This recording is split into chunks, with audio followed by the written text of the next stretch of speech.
अस्सलाम वालेकुम। अस्सलाम वालेकुम। मेरी सारी सोनी सोनी यूट्यूब फैमिली कैसी है? अल्हम्दुलिल्लाह हम लोग भी हैं ठीक ठाक और आप लोग भी होंगे ठीक ठाक। अल्लाह ताला सबको ऐसे अपने अपने घरों में हंसता बसता मुस्कुराता खुश और आबाद रखे, आमीन आमीन। और काफ़ी दिनों बाद जी हम आए हैं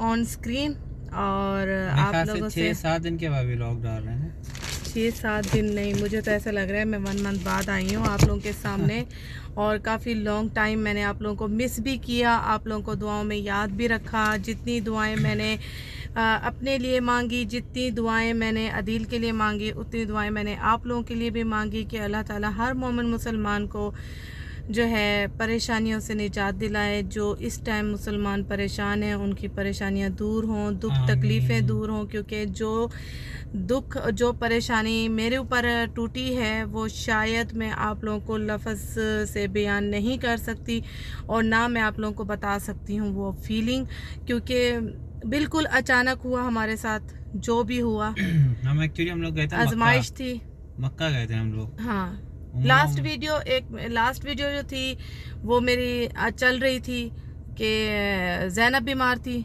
ज़ैनब को वायरल चल रहा था और हॉस्पिटलों में बच्चे फुल थे, फुल एडमिट थे, बच्चे बहुत ज़्यादा बीमार थे। उसके बाद हमारा जो प्लान बना मक्का का, अचानक हम लोग का बिल्कुल अचानक, जैसे कि मैंने आप लोगों को मक्का जाते वक्त डिटेल दी थी कि मेरा बिल्कुल अचानक प्लान बना है। वरना मैं दुआओं के लिए भी आप सबकी दुआएं लेती हूँ कि भी आप लोगों की जो है दुआएं मुझे बताएं और मैं जाके मांगूंगी इंशाल्लाह। वही बात है कि हमारा अचानक प्लान बना और गलती हमसे ये भी हुई है कि हमने ना काफ़ी क्राउडेड था, हाँ रश था, क्राउड था और उसकी वजह से ये कि और एक गलती ये हुई थी कि अदील साहब ने मास्क नहीं लगाया। हमें मास्क किसी ने नहीं लगाया था। हाँ ये गलती, क्योंकि हमें ये लग रहा था वहाँ पे ना तवक्कल चेक कर रहे थे, ना मास्क ना तवक्कल ना वो लोग मास्क चेक कर रहे थे, कुछ भी नहीं चेक कर रहे थे। हमें ऐसा लग रहा था हर चीज़ नॉर्मल हो गई है और वाकई ही यहाँ पे हर चीज़ नॉर्मल हो चुकी थी। और गलती हमसे ये हुई है कि हम नमाजों के टाइम एंट्री लिए हमने नमाजों के टाइम, क्योंकि सबको पता है यहाँ के रहने वालों को कि हरम में काफ़ी क्राउड हो जाता है, काफ़ी रश हो जाता है। और इस दफ़ा मोहम्मद भी थे, अहमद भी थे, इस जोश खरोश से हम लोग गए थे कि बच्चों को भी मैं कराऊंगी। और अल्लाह का कहते हैं ना कि बच्चों की हिफाजत की जिम्मेदारी जो है ना अल्लाह के ही हाथ में होती है। और वाकई ही मैं जितना शुक्र करूँ कम है कि मेरे बच्चे अल्हम्दुलिल्लाह बिल्कुल ठीक, मेरे बच्चों को कुछ नहीं हुआ, अहमद को कुछ नहीं हुआ, मोहम्मद को कुछ नहीं हुआ, मुझे कुछ नहीं हुआ, क्योंकि हम लोग रश में ही थे। हम लोग यूं चिपके हुए थे एक दूसरे के साथ। मैं वीडियो भी इतनी नहीं बना सकी, मोबाइल निकालने का टाइम ही नहीं मिला, इतना रश था कि फेस टू फेस लोग जो है ना चल रहे थे। उस वक्त हुआ क्या कि अदील साहब और मैं भी हम लोग कर रहे थे। अदील साहब को एकदम हुआ कि मैं जो है ना डिटेल में आप लोगों को बता रही हूँ कि जो है मोहम्मद साहब जो है ना चल नहीं पा रहे थे क्राउड में, तो उनको एहराम भी मैंने पहनाया हुआ था, तो चलना उनके लिए मुश्किल हो रहा। तो अदील साहब ने कहा कि मैं इनको जो है ना यहाँ शोल्डर पे बिठा देता हूँ मोहम्मद को। तो अदील साहब ने लेफ्ट साइड से मोहम्मद साहब को एक हाथ से उठाया और उठा ऐसे करके, जैसे लेफ्ट बच्चे को ऐसे करके उठाते हैं ना, एक हाथ से इन्होंने उठाया, क्योंकि रश इतना था कि 2 हाथ झुक ही नहीं पा रहे थे, लोग आ रहे थे ऊपर से। तो इन्होंने एक हाथ से उठाया तो राइट वाले शोल्डर में इनको हल्की सी जो है ना खिंच सी महसूस हुई, पेन शुरू हो गई, यहाँ इनको खिंच महसूस हुई, इनको ऐसे लगा जैसे इनका जो है ना पट्टा चढ़ गया है। तो इन्होंने इग्नोर कर दिया, लेकिन इन्होंने जैसे ही एक चक्कर पूरा काटा, उसके बाद 2 चक्कर के बाद इन्होंने कहा कि नाजिया मुझे ना कुछ हो रहा है, तो मैं साइड पे बैठ जाता हूँ, बच्चों को लेके आप कर लो आयशा इनाया के साथ, फिर उसके बाद आप कर लोगी, फिर मैं कंटिन्यू करूँगा अपने जो है ना चक्कर। मैंने कहा चले ठीक है आप बैठ जाए साइड पे ना। वहाँ ये लेके बच्चों को बैठ गए, वहाँ पे भी इनकी सांस ना फूल रही थी, इनको घबराहट सी फील हो रही थी। जब इन्होंने मुझे बहुत हाँ, नीचे की तरफ थे, लोगों ने कहा था ऊपर जाके करें, मगर ऊपर नहीं कर इन्होंने पाए। घबरा के जब मुझे कॉल की कि आपके चक्कर खत्म हो गए, आप जल्दी करें, बस मेरे पास आ जाए। मैंने कहा चले, बस मेरा ये लास्ट ही है, हम लोग काउंट करके हम जल्दी जल्दी। मैं इनके पास गई, इनकी शक्ल एकदम उतरी हुई थी और घबराए हुए थे। तो उसके बाद मैंने इनसे बच्चे लिए, फिर इन्होंने अपने चक्कर ऊपर, इन्होंने नीचे नहीं किया तवाफ, इन्होंने ऊपर किया क्योंकि रश था नीचे बहुत ज्यादा, इनको जाने भी नहीं दे रहे थे। तो क्योंकि वही मगरिब इशा का वक्त भी शुरू हो रहा हाँ। था, उसकी वजह से क्या होता है, लोग ज्यादा नमाजी आते हैं तो उसमें बहुत रश हो जाता है। हाँ, उसके बाद ये था कि आप लोगों के सामने थे, हम फ्रेश थे, अल्हम्दुलिल्लाह, अल्लाह का लाख लाख शुक्र है, बच्चों को फ्रेश किया, मैं खुद भी फ्रेश हुई, ये भी फ्रेश हुए अल्हम्दुलिल्लाह। 2 दिन हमने अपने अजीज़ों के घर गुजारे, मैं अपनी अम्मी के घर थी, ये अपनी अम्मी के घर थे। वहाँ पे भी इनको हल्की हल्की किच महसूस होती रही, और ये जो है ना विक्स वाला जो ऑयल है लगाते रहे, इनको लगा कि मेरा मसल पेन है, लगाते रहे। हमने सफ़र भी किया, इनके भाई भी हमारे साथ थे, हमने सफ़र किया, बड़े खुशहाल हमने सफ़र किया, हमने आराम से, हमें सफ़र का पता भी नहीं चला, नींद भी पूरी थी, हम आ गए। मैंने वीडियो नहीं रिकॉर्ड की क्योंकि मैं कुछ टाइम जो है ना, मैं हरम में भी मैंने पकड़ा हुआ था मोबाइल, में काफ़ी थक चुकी थी ना, और सेम व्लॉग में डालना नहीं चाहती थी। पहले भी मैंने काफ़ी व्लॉग डाले में, Riyadh to Jeddah, Jeddah to Riyadh, तो इस वजह से मैंने नहीं वीडियोज़ बनाई। तो फिर उसके बाद ये हुआ, हम घर आए तो आदिल साहब को ना आके इन्होंने शावर लिया, शावर लेने के बाद जैसे सफ़र है, हम रात को सो गए। सोने के बाद ये सुबह उठे, इन्होंने कहा मुझे काफ़ी ज़्यादा पेन है नाजिया, तो मैं यूँ करता हूँ, मैं एमरजेंसी में जाता हूँ, हॉस्पिटल में SMC में एमरजेंसी में जाता हूँ, मैं ड्रिप लगवा के आ जाता हूँ। अगर मसल पेन है, मैंने भी यही कहा कि आपको अगर मसल पेन है तो आपको ड्रिप लगेगी पेन किलर की, तो आप ठीक हो जाओगे, मसल जो है ना ठीक हो जाएगा। दिल की तरफ ही हो रहा था। हाँ, और इनको दर्द ऐसा ऐसा मूव हो रहा था। फिर इनका कहाँ ध्यान चला गया, इन्होंने कहा शायद गैस है, तो गैस शायद जैसे मूव होती है। तो ये हुआ कि इन्होंने मुझे कहा कि बच्चे वैसे भी हॉस्पिटल में वायरल बहुत फैला हुआ है, तो आप घर बैठो, मैं ड्रिप लगवा के आ जाता हूँ। मैंने कहा ठीक है। ये 2 बार ड्रिप लगवा के आ गए, यानी पहले गए तो इनको पेन हल्का नहीं हुआ, फिर दोबारा गए नहीं हल्का हुआ, फिर इन्होंने तीसरी बार डॉक्टर पेन किलर लगवाए। हाँ, पेन किलर हुआ। तीसरी बार मैं इनके साथ खुद गई, तो दोपहर में हम भागे। इनकी जो है ना हालत ज्यादा बिगड़ चुकी थी कि पेन इतना था इनको, उसकी वजह से दिल की तरफ इनको पेन था, और मेरा भी दिमाग एकदम हो गया कि आपको दिल की तरफ पेन हो रहा है। मैं भी डर गई, और ऐसा ऐसा इनकी सांस रुकना शुरू हो गई, इनकी सांस फूलना शुरू हो गई। यानी कि ये मुझे कह रहे थे कि भी आप लोगों के सामने है, मेरा घर माशाल्लाह काफ़ी ओपन है, इनको सांस ना आए। ये बाहर ओपन वाले एरिया में है तो भी सांस खींचे, ज़बरदस्ती खींचे।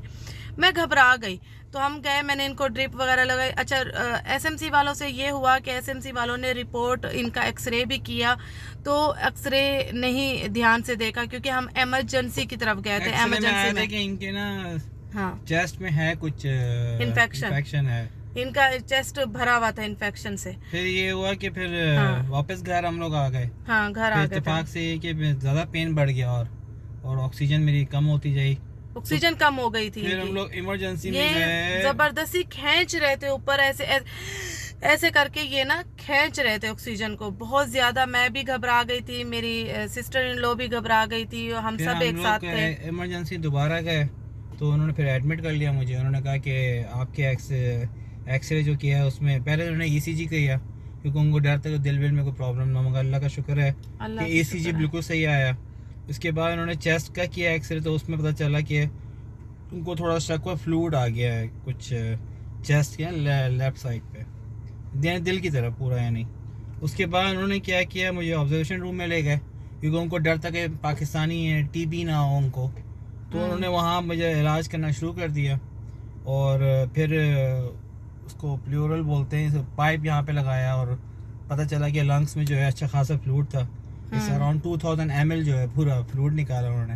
हाँ। फिर जाके ये है कि उन्होंने ट्रीटमेंट स्टार्ट किया, और जब ट्रीटमेंट स्टार्ट करते हैं टेक टाइम, क्योंकि कल्चर रिपोर्ट्स होती हैं, बहुत सी रिपोर्ट्स होती हैं जो उनको देखना पड़ती हैं कि इन्फेक्शन बढ़ तो नहीं रहा, इनकी ग्रोथ लेवल तो ज़्यादा इंक्रीज़ नहीं हो रही कि दोबारा ना आ जाए वापस। तो उसकी वजह से मुझे 8 से 9 दिन उन्होंने हॉस्पिटल में रखा, मगर अल्लाह का शुक्र अल्हम्दुलिल्लाह 8 से 9 काफी दिन पूरा एक वीक इनका ट्रीटमेंट चला है। आइसोलेशन में थे, मिलने नहीं देते थे और रिपोर्टों का बहुत ज़्यादा हमें इंतज़ार था। हम यूँ समझें कि हमारा दुआएं थी मुंह पे और यही था कि इनकी रिपोर्ट्स सही आ जाएं, क्योंकि रिपोर्ट्स के ऊपर ही सारा दारोमदार था। अल्हम्दुलिल्लाह अल्लाह का उस ज़ात का शुक्र है कि इनकी रिपोर्ट्स जो है ना सारी नेगेटिव आई, बहुत यानी सही आई, तो उन्होंने छुट्टी दी। यही हुआ है कि ये आए हैं, ये हफ्ते को एडमिट हुए थे तो ये हफ्ते को ही घर आए हैं, पिछले सैटरडे को ही घर आए हैं। हफ्ते को हाँ, पूरे आपको 7 दिन 8 दिन आपको हॉस्पिटल वालों ने रखा है एडमिट। तो 8 दिन मेरा ये था कि एक पाँव मेरा यहाँ घर में था और एक पाँव हॉस्पिटल था। हम सब भाग दौड़ ही रहे थे, हमारे हॉस्पिटल के ही चक्कर लग रहे थे। नहीं मिलने नहीं दे रहे थे, लेकिन वाइफ को मिलने दे रहे थे, वाइफ को अंदर जाने दे रहे थे। मैं जाती थी, इनको मिल के आ जाती थी। फिर ऐसा ऐसा इन्होंने सबकी इजाज़त दे दी थी। सिस्टर इन लोग भी मेरी मिल के आ रही थी। फिर अभी मेरी मदर इन लोग भी आई हुई हैं मेरे पास, अल्हम्दुलिल्लाह सब हैं, सबकी दुआएं हैं। आप सब ने भी बहुत सारी दुआएं दी। कमेंट्स का जवाब मुझे तब होता था जब मैं इनके पास से हॉस्पिटल से आती थी, तो ज़रा सा बिस्तर पे आराम करने के लिए लेटती थी, तो मैं आप लोगों के कमेंट्स भी देख लेती थी और मैंने कुछ कमेंट्स के जवाब दिए भी हैं और कुछ के नहीं दे पाई। वो इस वजह से कि अहमद के साथ बहुत टफ़ हो चुका था मेरा, क्योंकि अहमद को देखना, बच्चों को देखना, फिर मेरी सिस्टर्स भी आ गई थी जद्दा से। तो यही था कि मिल मिला के काफ़ी लोगों ने मेरा साथ दिया, मेरे अपनों ने बहुत मेरा साथ दिया। और यही था कि मुश्किल टाइम पे जब आपको किसी का सहारा मिल जाए तो नेमत होती है। परदेस है ये, परदेस में हमारा यही मसला है कि हम जो है ना उड़ के एकदम एक दूसरे के पास नहीं आ सकते, क्योंकि सब अपनी लाइफ में मसरूफ़ हैं, सब बिज़ी हैं। कोई भी यहाँ फारिग नहीं है कि भाई चले भी हम उठ के इनके पास चले जाएं, हफ्ते 2 हफ्ता रह कर आ जाएं। बहुत मुश्किल हो जाता है सबके लिए। ना बहुत अच्छा ट्रीटमेंट हो गया। हाँ। डायग्नोज जो इन्होंने बहुत अच्छे तरीके से किया, क्योंकि और यहाँ के रहने वालों को, लंग्स में यहाँ के रहने वालों के लिए मैं बता दूं कि इनका जो इलाज, इनका जो ट्रीटमेंट चला है, क्योंकि वहाँ यहाँ के रहने वाले लोग पूछेंगे, ज़रूर पूछेंगे कि कौन से हॉस्पिटल से करवाया। शुमैसी हॉस्पिटल से करवाया हम लोगों ने। हाँ। किंग साउथ मेडिकल हॉस्पिटल है, गवर्नमेंट का है, वहाँ से मैंने करवाया। बहुत अच्छे डॉक्टर थे, बहुत अच्छे डॉक्टर, बहुत अच्छी केयर की उन्होंने, बहुत अच्छी। अभी भी इनकी मेडिसिन चल रही हैं और अभी भी ये ज्यादा बात करते हैं तो थोड़ा सा सांस इनका फूल जाता है। 10 kg मेरा वेट भी लूज हुआ है। हाँ, आप लोगों को लग रहे होंगे ये कमजोर हो गए, जो भी देख रहे हैं सब यही कह रहे हैं कमजोर हो गए। 10 अल्लाह ऐसी स्मार्टनेस किसी को भी ना दे। अल्लाह ऐसी स्मार्टनेस जो है, ऐसा वेट लूज करना हो जिनको के बीमार हो और वेट लूज हो जाए, अल्लाह किसी को भी ऐसा ना दे। मैं वैसे ही कह रही हूँ, खुश होने की जरूरत नहीं है बिल्कुल भी, क्योंकि ऐसी चीज, ऐसी कंडीशन अल्लाह ताला दुश्मन को भी ना दे। मक्का जाएं या मदीने जाएं, मास्क लगा के जाएं, क्योंकि जब मैं उधर से आया हूँ तो मुझे हॉस्पिटल ने खुद बताया कि बहुत से लोग मक्का गए और इन्फेक्शन साथ में लेकर आए। इन्फेक्शन एक्चुअली नमूनिया की शक्ल में आया था, मगर अल्लाह का शुक्र है वो मुझे हिट नहीं किया, मगर काफ़ी ये कि मैं कंट्रोल। इनको बोला यही गया है कि हॉस्पिटल वालों ने यही बोला है कि आपको मक्का से वायरल लगा है, जो रिपोर्टों में जो चीज व्हाइट ब्लड सेल्स बढ़ गए थे, तो बैक्टीरिया जो है ग्रोथ हो रहा था, तो बस टाइम पे चले गए। अल्लाह का शुक्र है, अल्हम्दुलिल्लाह अल्लाह का शुक्र है, अल्लाह टाइम पे ले गए और टाइम पे संभाल लिया अल्लाह ने। आप लोगों को बताने का, डिटेल देने का मकसद ये था कि भाई आप लोग भी एहतियात करें। अगर मक्का जाएं, आप लोग मास्क पहन के जाएं, मदीना जाएं, ख़ास तौर पर क्राउड वाली जगहों पे जाएं तो मास्क पहन के जाएं। और अगर वो लोग नहीं भी पूछ रहे, लेकिन आप पहन के जाएं, क्योंकि तरह तरह के कंट्री के लोग आए हुए हैं, तरह तरह की चीज़ें अब फैल रही हैं, सुनने में आ रही हैं। तो बस यही चीज़ें, अपनी हिफाजत देखिए, हिफाजत हर बंदा, हम हमेशा ही हिफाजत करते हैं, लेकिन हमसे गलती हो गई, जो होने वाली चीज़ थी वो हो गई। वही चीज़ें आगे आपको बताने का मकसद यही है, बिल्कुल, कि आप लोगों को बताने का मकसद यही है कि आप लोग भी एहतियात करें। और आप लोगों को डिटेल देना ज़रूरी था कि आप सब परेशान थे मेरे साथ साथ, मेरे अपनों के साथ साथ आप भी मेरी एक फैमिली हैं, तो आप लोग भी परेशान थे। मुझे था कि मैं आप लोगों को डिटेल दूं, लेकिन मुझे टाइम नहीं मिल पा रहा था। ये एक तकलीफ ये हुई थी कि अब नाजिया भी अगर आती थी सिर्फ 1-2 घंटे के आने नहीं देते थे, क्योंकि ऑब्जर्वेशन रूम में रखा, ICU में तो नहीं रखा था उन्होंने, मगर वहाँ पर उनको ये खतरा था कि उसको TB है, और वो रिपोर्ट बहुत देर से आई है और इसलिए उन्होंने किसी को मेरे ख्याल मिलने नहीं दे रहे थे। उन्होंने मेरे ख्याल से टेस्ट आपका कैंसर का भी किया, टीबी का भी सबका किया, किया सारे है। टेस्ट हुए हैं आपके। ओवरऑल अल्हम्दुलिल्लाह ओवरऑल सारे क्लियर थे, सांसें रुकी हुई थी हम सब की, हम सब बहुत ज़्यादा परेशान थे। और आप लोग अंदाज़ा लगा सकते हैं मेरी हालत से भी, क्योंकि मुझे अभी भी किसी चीज़ का होश नहीं है। बस यही है कि हम परेशानी टल गई है, ये खैर से घर आ गए हैं। और इनके घर आने की भी वीडियो मैं नहीं बना सकी, क्योंकि वहाँ हॉस्पिटल से डिस्चार्ज, यूँ समझ लें कि जो मेरे शेर ये बैठे हुए हैं, जो मेरे अल्लाह इनका साया मेरे सर पे कायम रखे, ये लड़ाई करके वहाँ से यानी कि फ़ाइट की है इन्होंने काफ़ी, क्योंकि वो लोग अभी भी कह रहे थे हमने आपको रखना है। कह रहे हैं 1-2 दिन और रखना है। मैंने कहा फ्लूइड का कल्चर ले लिया आपने, हाँ। ब्लड का कल्चर ले लिया, सब नेगेटिव आया है, तो क्या रखने ये कोई थोड़ा सा परेशान थे कि मैं घर जाहिर सी बात है। 8 बच्चे दिन हैं, बंदा बाहर, बच्चे यहाँ हैं, तो ये वहाँ अचानक ही इन्होंने, डॉक्टरों ने फिर इनका पानी वगैरह देखा, जो इन पाइप लगा हुआ था वो देखा, उन्होंने कहा बस सही है। डॉक्टर जो इनकी मेन थी उन्होंने कहा बस छुट्टी दे दो, सही है बिल्कुल, इनको दवाएं दे दो। तो फिर अचानक ही ये घर आए अपने भाई के साथ। अल्हम्दुलिल्लाह वो वीडियो भी वो भी आलम एक अलग ही था जब ये घर आए, तो बस वो मैं नहीं बना सकी, नहीं रिकॉर्ड कर सकी। और घर पे जब सब होते हैं, बड़े होते हैं, तो फिर वीडियो का होश ही नहीं रहता है। और बस आप लोगों के साथ जो है अब इंशाल्लाह कंटिन्यू रहेंगे, कल से आएंगे फिर व्लॉग्स। अच्छा जी, बस ये थी डिटेल। जो आप लोगों ने मुझे बहुत सारी दुआएं दी, उनके लिए तहे दिल से शुक्रिया। और इसके बाद भी आप लोगों के बहुत अच्छे अच्छे कमेंट्स मुझे आने वाले हैं। जिस तरह मैं खुश हूँ, इसी तरह आप लोगों ने भी खुशी का भरपूर तरीके से इजहार करना है। और खुशी में आप लोगों ने बहुत सारी अच्छी अच्छी दुआएं देनी है मुझे, क्योंकि कहते हैं ना कि जब आपका दिल खुश होता है तब भी आप दुआएं देते हैं, तो वो भी सीधी अर्श को लगती हैं। जब आप गुस्से में होते हैं वो भी दुआएं आपकी जो है ना, अल्फाज जो है ना, सीधा अर्श पे जाते हैं। तो परेशानी में तो हम वैसे ही अल्लाह ताला से जो है ना रो रो के दुआएं मांग ही रहे होते हैं। तो खुशी की हालत में भी आप लोगों ने मुझे इसी तरह ही दुआएं देनी है और इसी तरह ही मेरे साथ जुड़े रहना है। और बस अपना जो है ना बहुत सारा ख्याल रखिएगा। और मैं भी आप लोगों को जो है ना दोबारा रूटीन के साथ मिलूँगी, और नॉर्मल रूटीन जैसे मेरी है तो इंशाल्लाह ताला वैसे ही सामने आऊँगी। अपना बहुत सारा ख्याल रखिएगा। ओके जी, अल्लाह हाफिज़।